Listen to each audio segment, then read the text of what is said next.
विवेकानंद संस्कृत विश्वविद्यालय में प्रख्यात विद्यानिवास मिश्र की 100वीं पुण्यतिथि के अवसर पर भव्य संस्कृत कवि गोष्ठी का आयोजन किया गया। कार्यक्रम में संस्कृत साहित्य से जुड़े वरिष्ठ कवियों और विद्वानों को सम्मानित कर उनके योगदान को सराहा गया। कार्यक्रम के मुख्य अतिथि विश्वविद्यालय के कुलपति बिहारी लाल शर्मा ने कहा कि विद्यानिवास मिश्र एक साधारण गांव से निकलकर राष्ट्रीय और अंतर्राष्ट्रीय स्तर पर अपनी विद्वता का परचम लहराने वाले महान साहित्यकार थे। उन्होंने संस्कृत और हिंदी साहित्य को नई ऊंचाइयों तक पहुंचाया। इस अवसर पर वक्ताओं ने उनके साहित्यिक योगदान, भाषा प्रेम और शिक्षण कार्यों को याद करते हुए उन्हें श्रद्धांजलि अर्पित की। विश्वविद्यालय परिसर ने उनके आदर्श को आत्मसात करने का संकल्प लिया। अमरनाथ बारी की रिपोर्ट, वाराणसी से। निरंतर जुड़े रहते थे। मुझको याद है कि वो प्रतिदिन गंगा स्नान किया करते थे।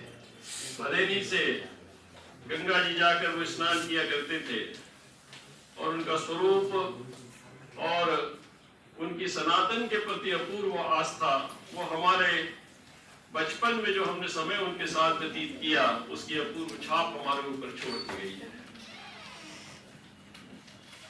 रामरुचि त्रिपाठी जी, जैसा कि अभी उनके पुत्र डॉक्टर लेखमणि त्रिपाठी जी ने मुझे बताया कि उन्होंने भारत छोड़ो आंदोलन में भी योगदान दिया था। सन 1971 में उन्होंने संस्कृत बचाओ आंदोलन में भी सक्रिय भूमिका निभाई थी। 2000 में वे अवकाश प्राप्त हुए और भारत सरकार के द्वारा आपको पुराण केसरी इस उपाधि से विभूषित किया गया था। भारतवर्ष के राष्ट्रपति शंकर दयाल शर्मा जी द्वारा 1998 में आपको सम्मानित किया गया और आप विषय है। इसमें पहला तो साहित्य शास्त्र शब्द है, दूसरा है भक्ति शब्द, तीसरा है भाव शब्द और अंत में आता है रस शब्द। तो हम लोग इसकी यदि विवेचना करें तो मैं साहित्य का विद्यार्थी हूं और साहित्य के विषय मैंने उनके पिताजी सनातन कवि आचार्य रेवा प्रसाद द्विवेदी जी के सानिध्य में रहकर पढ़े हैं। तो मैं यथाशक्ति इस विषय पर अपना विचार प्रस्तुत करने का प्रयास करूंगा। साहित्य का जहां तक संबंध है, साहित्य का सीधा अर्थ है द्वादश संबंधवाद।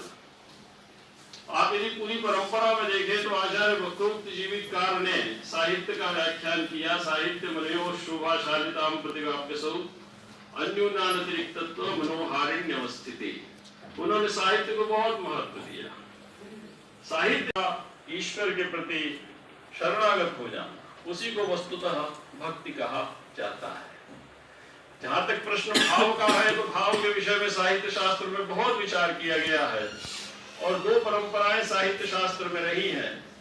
एक परंपरा रही है कि भावेभ्यो रसाः, दूसरी परंपरा रही है रसेभ्यो भावाः। अर्थात भाव से रसों की उत्पत्ति होती है कि रसों से भाव की